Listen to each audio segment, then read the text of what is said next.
मेरे प्यारे देशवासियों, नमस्कार। आज 2025 की पहली मन की बात हो रही है। आप लोगों ने एक बात जरूर नोटिस की होगी, हर बार मन की बात महीने के आखिरी रविवार को होती है, लेकिन इस बार हम एक सप्ताह पहले चौथे रविवार के बजाय तीसरे रविवार को ही मिल रहे हैं, क्योंकि अगले सप्ताह रविवार के दिन ही गणतंत्र दिवस है। मैं सभी देशवासियों को गणतंत्र दिवस की अग्रिम शुभकामनाएं देता हूं। साथियों, इस बार का गणतंत्र दिवस बहुत विशेष है। ये भारतीय गणतंत्र की 75वीं वर्षगांठ है। इस वर्ष संविधान लागू होने के 75 साल हो रहे हैं। मैं संविधान सभा के उन सभी महान व्यक्तित्वों को नमन करता हूं, जिन्होंने हमें हमारा पवित्र संविधान दिया। संविधान सभा के दौरान अनेक विषयों पर लंबी लंबी चर्चाएं हुई। वो चर्चाएं संविधान सभा के सदस्यों के विचार, उनकी वो वाणी हमारी बहुत बड़ी धरोहर है। आज मन की बात में मेरा प्रयास है कि आपको कुछ महान नेताओं की ओरिजिनल आवाज सुनाऊं। साथियों, जब संविधान सभा ने अपना काम शुरू किया तो बाबा साहब आम्बेडकर ने परस्पर सहयोग को लेकर एक बहुत महत्वपूर्ण बात कही थी। उनका ये संबोधन इंग्लिश में है। मैं उसका एक अंश आपको सुनाता हूं। So far as the ultimate goal is concerned, I think none of us need have any apprehensions. None of us need have any doubt. But my fear, which I must express clearly, is this. Our difficulty, as I said, is not about the ultimate future. Our difficulty is how to make the heterogeneous mess that we have today take a decision in common and march in a cooperative way on that road which is bound to lead us to unity. Our difficulty is not with regard to the ultimate. Our difficulty is with regard to the beginning. साथियों, बाबा साहब इस बात पर जोर दे रहे थे कि संविधान सभा एक साथ एक मत हो और मिलकर सर्वहित के लिए काम करे। मैं आपको संविधान सभा की एक और ऑडियो क्लिप सुनाता हूं। ये ऑडियो डॉक्टर राजेंद्र प्रसाद जी का है, जो हमारी संविधान सभा के प्रमुख थे। आइए डॉक्टर राजेंद्र प्रसाद जी को सुनते हैं। हमारा इतिहास बताता है और हमारी संस्कृति सिखाती है कि हम शांति प्रिय हैं और रहें। हमारा साम्राज्य, हमारी फतेह दूसरे तरह की रही है। हमने दूसरों को जंजीरों से, चाहे वो लोहे की हो या सोने की, कभी नहीं बांधने की कोशिश की। हमने दूसरों को अपने साथ लोहे के जंजीर से भी ज्यादा मजबूत मगर सुंदर और सुखद रेशम के धागे से बांध रखा है, और वो बंधन धर्म का है, संस्कृति का है, ज्ञान का है। हम अब भी उसी रास्ते पर चलते रहेंगे और हमारी एक ही इच्छा और अभिलाषा है। वो अभिलाषा ये है कि हम संसार में सुख और शांति कायम करने में मदद पहुंचा सकें और संसार के हाथों में सत्य और अहिंसा वो अचूक हथियार दे सकें जिसने हमें आज आजादी तक पहुंचाया है। हमारी जिंदगी और संस्कृति में कुछ ऐसा है जिसने हमें समय के थपेड़ों के बावजूद जिंदा रहने की शक्ति दी है। अगर हम अपने आदर्शों को सामने रखे रहेंगे तो हम संसार की बड़ी सेवा कर पाएंगे। साथियों, डॉक्टर राजेंद्र प्रसाद जी ने मानवीय मूल्यों के प्रति देश की प्रतिबद्धता की बात कही थी। अब मैं आपको डॉक्टर श्यामा प्रसाद मुखर्जी की आवाज सुनाता हूं। उन्होंने अवसरों की समानता का विषय उठाया। डॉक्टर श्यामा प्रसाद मुखर्जी ने कहा था, I hope, sir, that we shall go ahead with our work in spite of all difficulties and thereby help to create that great India. which will be the motherland of not this community or that, not this class of it, but of every person, man, woman and child inhabiting in this great land, irrespective of race, caste, creed or community.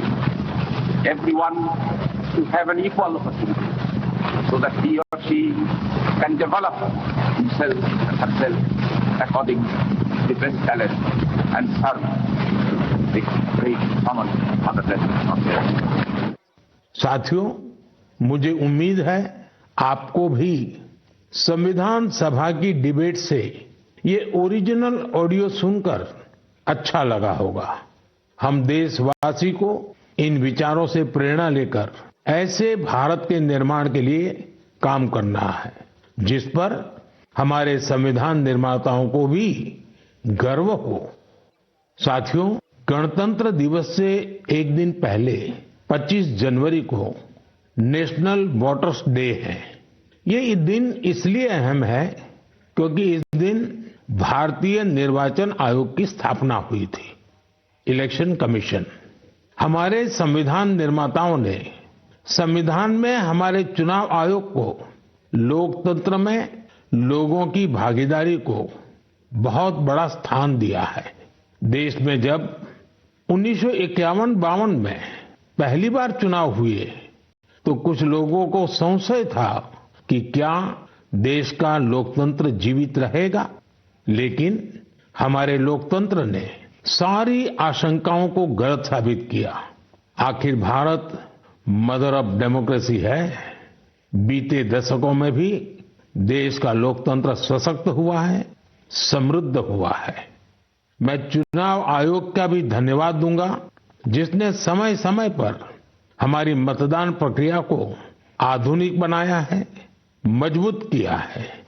आयोग ने जनशक्ति को और शक्ति देने के लिए तकनीकी शक्ति का उपयोग किया। मैं चुनाव आयोग को निष्पक्ष चुनाव के उनके कमिटमेंट के लिए बधाई देता हूं। मैं देशवासियों से कहूंगा कि वो ज्यादा से ज्यादा संख्या में अपने मत के अधिकार का उपयोग करें, हमेशा करें और देश के डेमोक्रेटिक प्रोसेस का हिस्सा भी बने और इस प्रोसेस को सशक्त भी करें। मेरे प्यारे देशवासियों, प्रयागराज में महाकुंभ का श्री गणेश हो चुका है। चिरस्मरणीय जन सैलाब, अकल्पनीय दृश्य और समता समरसता का असाधारण संगम। इस बार कुंभ में कई दिव्य योग भी बन रहे हैं। कुंभ का ये उत्सव विविधता में एकता का उत्सव मनाता है। संगम की रेती पर पूरे भारत के, पूरे विश्व के लोग जुड़ते हैं। हजारों वर्षों से चली आ रही इस परंपरा में कहीं भी कोई भेदभाव नहीं, जातिवाद नहीं। इसमें भारत के दक्षिण से लोग आते हैं, भारत के पूर्व और पश्चिम से लोग आते हैं। कुंभ में गरीब अमीर सब एक हो जाते हैं। सब लोग संगम में डुबकी लगाते हैं, एक साथ भंडारों में भोजन करते हैं, प्रसाद लेते हैं। तभी तो कुंभ एकता का महाकुंभ है। कुंभ का आयोजन हमें ये भी बताता है कि कैसे हमारी परंपराएं पूरे भारत को एक सूत्र में बांधती हैं। उत्तर से दक्षिण तक मान्यताओं को मानने के तरीके एक जैसे ही है। एक तरफ प्रयागराज, उज्जैन, नासिक और हरिद्वार में कुंभ का आयोजन होता है, वैसे ही दक्षिण भूभाग में गोदावरी, कृष्णा, नर्मदा और कावेरी नदी के तटों पर पुष्करम होते हैं। ये दोनों ही पर्व हमारी पवित्र नदियों से, उनकी मान्यताओं से जुड़े हुए हैं। इसी तरह कुंभकोणम से तिरुक्कड़ियूर, कुड़वासल से तिरुचेरै अनेक ऐसे मंदिर हैं जिनकी परंपराएं कुंभ से जुड़ी हुई हैं। साथियों, इस बार आप सब ने देखा होगा कि कुंभ में युवाओं की भागीदारी बहुत व्यापक रूप में नजर आती है। और ये भी सच है कि जब युवा पीढ़ी अपनी सभ्यता के साथ गर्व के साथ जुड़ जाती है तो उसकी जड़ें और मजबूत होती हैं और तब उसका स्वर्णिम भविष्य भी सुनिश्चित हो जाता है। हम इस बार कुंभ के डिजिटल फुटप्रिंट्स भी इतने बड़े स्केल पर देख रहे हैं। कुंभ की ये वैश्विक लोकप्रियता हर भारतीय के लिए गर्व की बात है। साथियों, कुछ दिन पहले ही पश्चिम बंगाल में गंगा सागर मेले का भी विहंगम आयोजन हुआ है। संक्रांति के पावन अवसर पर इस मेले में पूरी दुनिया से आए लाखों श्रद्धालुओं ने डुबकी लगाई है। कुंभ, पुष्करम और गंगा सागर मेला हमारे ये पर्व हमारे सामाजिक मेलजोल को, सद्भाव को, एकता को बढ़ाने वाले पर्व है। ये पर्व भारत के लोगों को भारत की परंपराओं से जोड़ते हैं और जैसे हमारे शास्त्रों ने संसार में धर्म, अर्थ, काम, मोक्ष चारों पर बल दिया है, वैसे ही हमारे पर्वों और परंपराएं भी आध्यात्मिक, सामाजिक, सांस्कृतिक और आर्थिक हर पक्ष को भी सशक्त करते हैं। साथियों, इस महीने हमने पौष शुक्ल द्वादशी के दिन रामलला के प्राण प्रतिष्ठा पर्व की पहली वर्षगांठ मनाई है। इस साल पौष शुक्ल द्वादशी 11 जनवरी को पड़ी थी। इस दिन लाखों राम भक्तों ने अयोध्या में रामलला के साक्षात दर्शन कर उनका आशीर्वाद लिया। प्राण प्रतिष्ठा की ये द्वादशी भारत की सांस्कृतिक चेतना की पुनः प्रतिष्ठा की द्वादशी है। इसलिए पौष शुक्ल द्वादशी का ये दिन एक तरह से प्रतिष्ठा द्वादशी का दिन भी बन गया है। हमें विकास के रास्ते पर चलते हुए ऐसे ही अपनी विरासत को भी सहेजना है, उनसे प्रेरणा लेते हुए आगे बढ़ना है।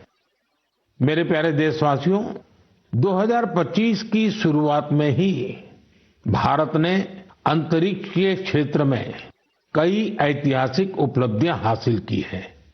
आज मुझे ये बताते हुए गर्व है कि एक भारतीय स्पेस टेक स्टार्टअप बेंगलुरु के पिक्सेल ने भारत का पहला निजी सैटेलाइट कॉन्स्टेलेशन फायरफ्लाई सफलतापूर्वक लॉन्च किया है।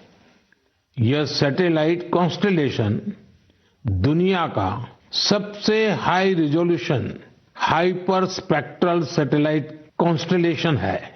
इस उपलब्धि ने न केवल भारत को आधुनिक स्पेस टेक्नोलॉजी में अग्रणी बनाया है, बल्कि यह आत्मनिर्भर भारत की दिशा में भी एक बड़ा कदम है।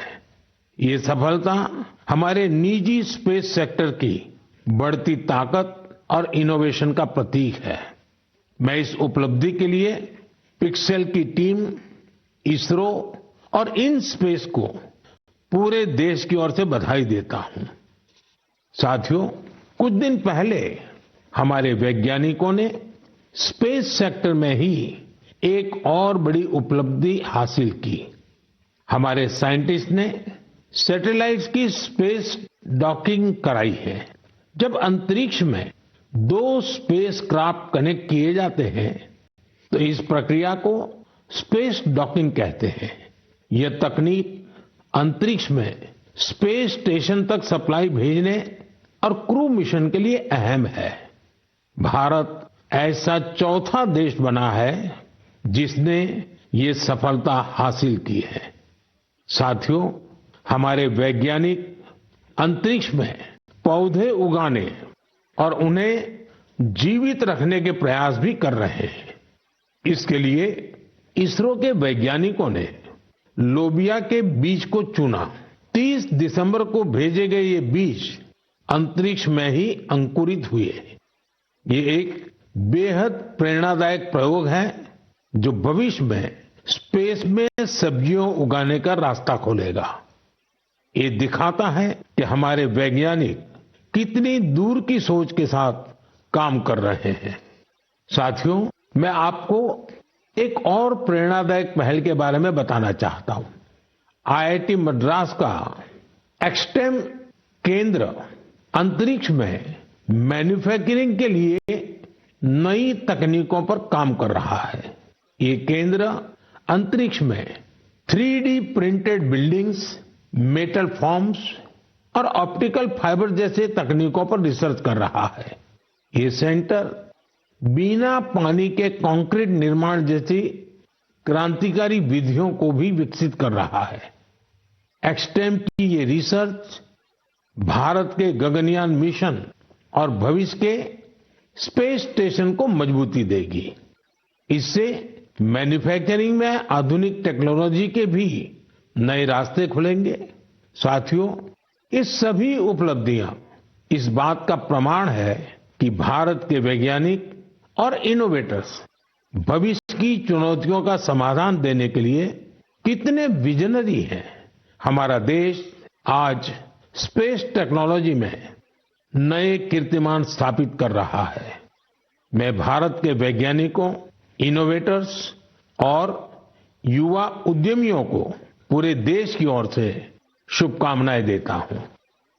मेरे प्यारे देशवासियों, आपने कई बार इंसानों और जानवरों के बीच गजब की दोस्ती की तस्वीरें देखी होगी। आपने जानवरों की वफादारी की कहानियां सुनी होगी। जानवर पालतू हो या जंगल में रहने वाले पशु, इंसानों से उनका नाता कई बार हैरान कर देता है। जानवर भले बोल नहीं पाते, लेकिन उनकी भावनाओं को, उनके हाव भाव को इंसान भली भांति भांप लेते हैं। जानवर भी प्यार की भाषा को समझते हैं, उसे निभाते भी हैं। मैं आपसे असम का एक उदाहरण साझा करना चाहता हूं। असम में एक जगह है नौगांव। नौगांव हमारे देश की महान विभूति श्रीमद शंकर देव जी का जन्म स्थान भी है।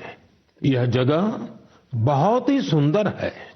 यहाँ हाथियों का भी एक बड़ा ठिकाना है।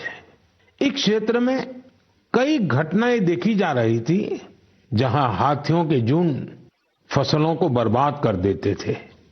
किसान परेशान रहते थे, जिससे आसपास के करीब 100 गांवों के लोग बहुत परेशान थे।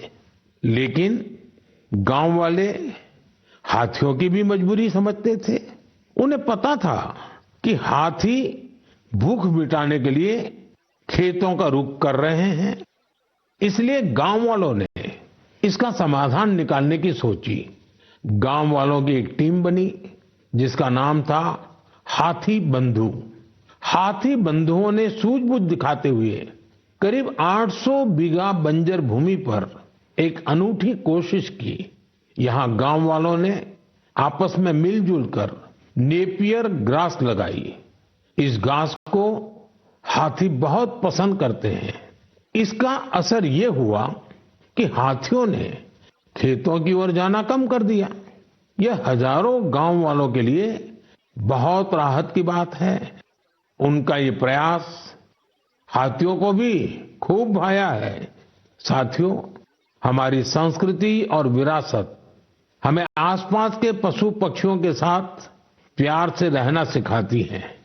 ये हम सभी के लिए बहुत खुशी की बात है कि बीते 2 महीनों में हमारे देश में 2 नए टाइगर रिजर्व्स जुड़े हैं।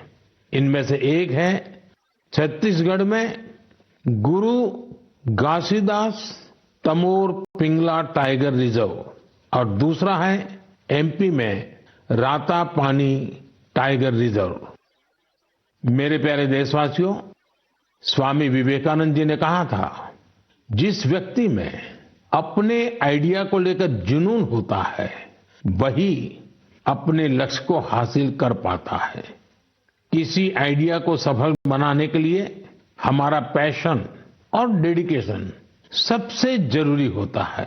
पूरी लगन और उत्साह से ही इनोवेशन, क्रिएटिविटी और सफलता का रास्ता अवश्य निकलता है।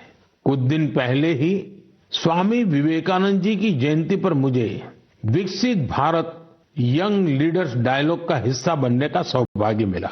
यहां मैंने देश के कोने कोने से आए युवा साथियों के साथ अपना पूरा दिन बिताया।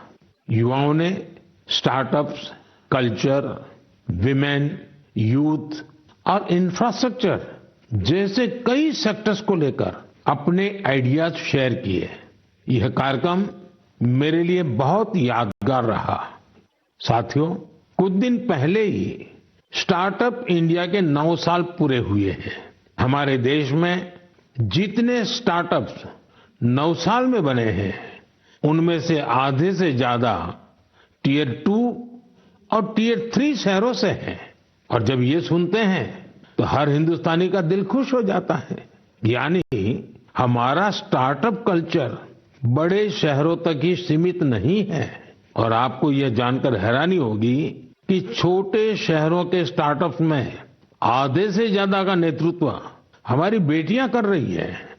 जब यह सुनने को मिलता है कि अंबाला, हिसार, कांगड़ा, चेंगलपट्टू, बिलासपुर, ग्वालियर और वाशिम जैसे शहर स्टार्टअप्स के सेंटर बन रहे हैं तो मन आनंद से भर जाता है।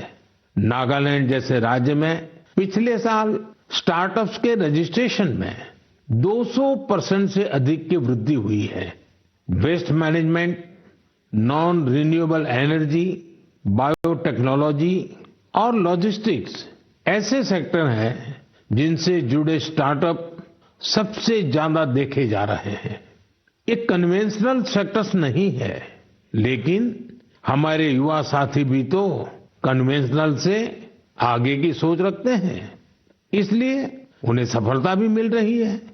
साथियों, 10 साल पहले जब कोई स्टार्टअप के क्षेत्र में जाने की बात करता था तो उसे तरह तरह के ताने सुनने को मिलते थे। कोई ये पूछता था कि आखिर स्टार्टअप होता क्या है, तो कोई कहता था कि इसे कुछ होने वाला नहीं है। लेकिन अब देखिए, एक दशक में कितना बड़ा बदलाव आ गया। आप भी भारत में बन रहे नए अवसरों का भरपूर लाभ उठाएं। अगर आप खुद पर विश्वास रखेंगे तो आपके सपनों को भी नई उड़ान मिलेगी।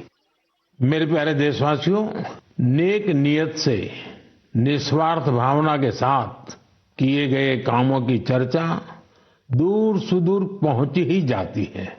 और हमारा मन की बात तो इसका बहुत बड़ा प्लेटफॉर्म है।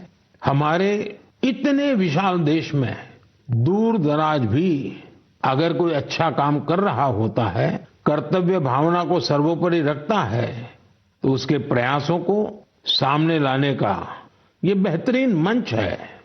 अरुणाचल प्रदेश में दीपक नाबाम जी ने सेवा की अनूठी मिसाल पेश की है। दीपक जी यहां लिविंग होम चलाते हैं, जहां मानसिक रूप से बीमार, शरीर से असमर्थ लोगों और बुजुर्गों की सेवा की जाती है। यहां पर ड्रग्स की लत के शिकार लोगों की देखभाल की जाती है। दीपक नाबाम जी ने बिना किसी सहायता के समाज के वंचित लोगों, हिंसा पीड़ित परिवारों और बेघर लोगों को सहारा देने का अभियान शुरू किया। आज उनकी सेवा ने एक संस्था का रूप ले लिया है। उनकी संस्था को कई अवार्ड से भी सम्मानित किया गया है। लक्षद्वीप के कवरत्ती द्वीप पर नर्स के रूप में काम करने वाली के हिडुम्बी जी, उनका काम भी बहुत प्रेरित करने वाला है। आपको ये जानकर हैरानी होगी कि वो 18 वर्ष पहले सरकारी नौकरी से रिटायर हो चुकी हैं, लेकिन आज भी उसी करुणा और स्नेह के साथ लोगों की सेवा में जुटी हैं जैसे वो पहले करती थी। लक्षद्वीप के ही केजी मोहम्मद जी के प्रयास ये भी अद्भुत है। उनकी मेहनत से मिनिकॉय द्वीप का मरीन इकोसिस्टम मजबूत हो रहा है। उन्होंने पर्यावरण के प्रति लोगों को जागरूक करने के लिए कई गीत लिखे हैं। उन्हें लक्षद्वीप साहित्य कला अकादमी की तरफ से बेस्ट फोक सॉन्ग अवार्ड भी मिल चुका है। केजी मोहम्मद रिटायरमेंट के बाद वहां के म्यूजियम के साथ जुड़कर भी काम कर रहे हैं। साथियों, एक और बड़ी अच्छी खबर अंडमान और निकोबार द्वीप समूह से भी है। निकोबार जिले में वर्जिन कोकोनट ऑयल को हाल ही में जीआई टैग मिला है। वर्जिन कोकोनट ऑयल, उसको जीआई टैग के बाद एक और नई पहल हुई है। इस ऑयल के उत्पादन से जुड़ी महिलाओं को संगठित कर सेल्फ हेल्प ग्रुप बनाए जा रहे हैं। उन्हें मार्केटिंग और ब्रांडिंग की स्पेशल ट्रेनिंग भी दी जा रही है। ये हमारे आदिवासी समुदायों को आर्थिक रूप से सशक्त बनाने की दिशा में एक बड़ा कदम है। मुझे विश्वास है भविष्य में निकोबार का वर्जिन कोकोनट ऑयल दुनिया भर में धूम मचाने वाला है और इसमें सबसे बड़ा योगदान अंडमान और निकोबार के महिला सेल्फ हेल्प ग्रुप का होगा। मेरे प्यारे देशवासियों, पल भर के लिए आप एक दृश्य की कल्पना कीजिए। कोलकाता में जनवरी का समय है, दूसरा विश्व युद्ध अपने चरम पर है और इधर भारत में अंग्रेजों के खिलाफ गुस्सा उफान पर है। इसकी वजह से शहर में चप्पे चप्पे पर पुलिस वालों की तैनाती है। कोलकाता के बीचों बीच एक घर के आसपास पुलिस की मौजूदगी ज्यादा चौकस है। इसी बीच लंबा ब्राउन कोट, पैंट और काली टोपी पहने हुए एक व्यक्ति रात के अंधेरे में एक बंगले से कार लेकर बाहर निकलता है। मजबूत सुरक्षा वाली कई चौकियों को पार करते हुए वो एक रेलवे स्टेशन गोमो पहुंच जाता है। ये स्टेशन अब झारखंड में है। यहां से एक ट्रेन पकड़कर वो आगे के लिए निकलता है। इसके बाद अफगानिस्तान होते हुए वो यूरोप जा पहुंचता है और यह सब अंग्रेजी हुकूमत के अवैध किलेबंदी के बावजूद होता है। साथियों, ये कहानी आपको फिल्मी सीन जैसी लगती होगी। आपको लग रहा होगा इतनी हिम्मत दिखाने वाला व्यक्ति आखिर किस मिट्टी का बना होगा। दरअसल ये व्यक्ति कोई और नहीं, हमारे देश की महान विभूति नेताजी सुभाष चंद्र बोस थे। 23 जनवरी यानी उनकी जन्म जयंती को अब हम पराक्रम दिवस के रूप में मनाते हैं। उनके शौर्य से जुड़ी इस गाथा में भी उनके पराक्रम की झलक मिलती है। कुछ साल पहले मैं उनके उसी घर में गया था जहां से वे अंग्रेजों को चकमा देकर निकले थे। उनकी वो कार अभी वहां मौजूद है। वो अनुभव मेरे लिए बहुत ही विशेष रहा। सुभाष बाबू एक विजनरी थे। साहस तो उनके स्वभाव में रचा बसा था। इतना ही नहीं, वे बहुत कुशल प्रशासक भी थे। महज 27 साल की उम्र में वो कोलकाता कॉरपोरेशन के चीफ एग्जीक्यूटिव ऑफिसर बने और उसके बाद उन्होंने मेयर की जिम्मेदारी भी संभाली। एक प्रशासक के रूप में भी उन्होंने कई बड़े काम किए। बच्चों के लिए स्कूल, गरीब बच्चों के लिए दूध का इंतजाम और स्वच्छता से जुड़े उनके प्रयासों को आज भी याद किया जाता है। नेताजी सुभाष का रेडियो के साथ भी गहरा नाता रहा है।